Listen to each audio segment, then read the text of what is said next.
Dito pa ako sa tanimang ng saging. Ako po ay naglilinis ng dahon ng mga sigatoka. Ito po, yung may mga laya-laya na po ay tinatanggal ko. O yung may mga medyo ganito po. Ayan. Ito yung ganito. Kasi makakahawa ito. Ayan. Pero hindi ko hanggang dito lang kasi kailangan pa na yan. Makasupport pa yan. Ayan. Tapos ito. Ayan ito. Delete. Delete po ang tawag dito. Ayan.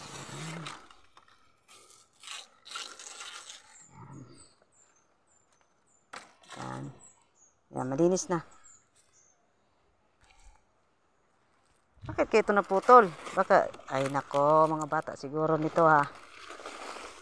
Mahal pa naman itong binhi nito.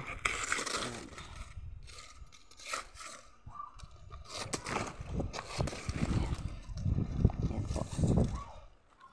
Ayan, doon to, tapos na po. Dito naman, papunta na ako dito. Mga lakatan po to dito, tapos dito is mga latundan po. Ayan. Anahin ko muna yung lakatan. Ayan. Kagaya po nito. Ito. Kailangan na siyang tanggalin. Ayan po. Ayan po. Ayan.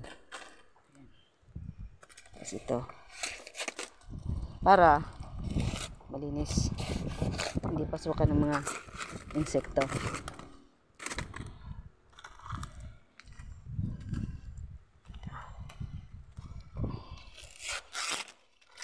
Tumubo na pala yung luya na aming tinanim dito.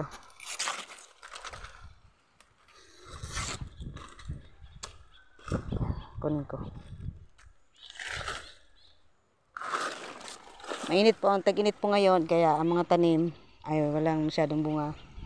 Tag-init. Pero ang saging talaga, ito maganda to. Kapag tag-init, sustain ang kanyang ano.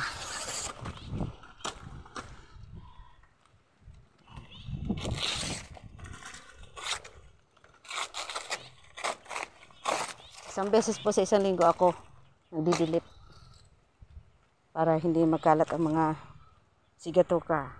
Po. Kailangan po siyang itigata.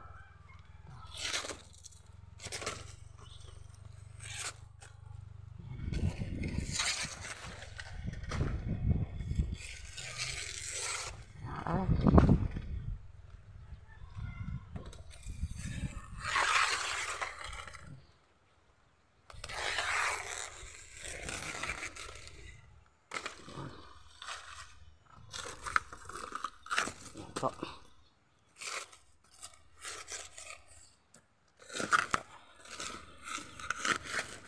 Ayan ang pag ginagawa ko sa aking saging na lakatan.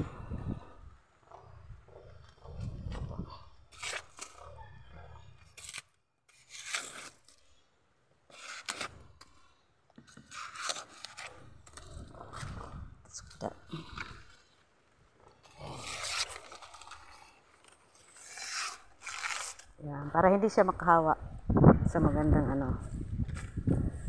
Guys, ito oh, may sakit yata. Ano kaya, papauli ko yan kasi ito baka makahawa. Diba?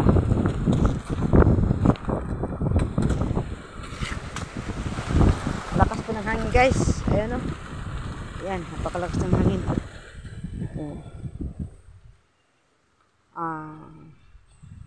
Guys, hanggang dito lang video ko.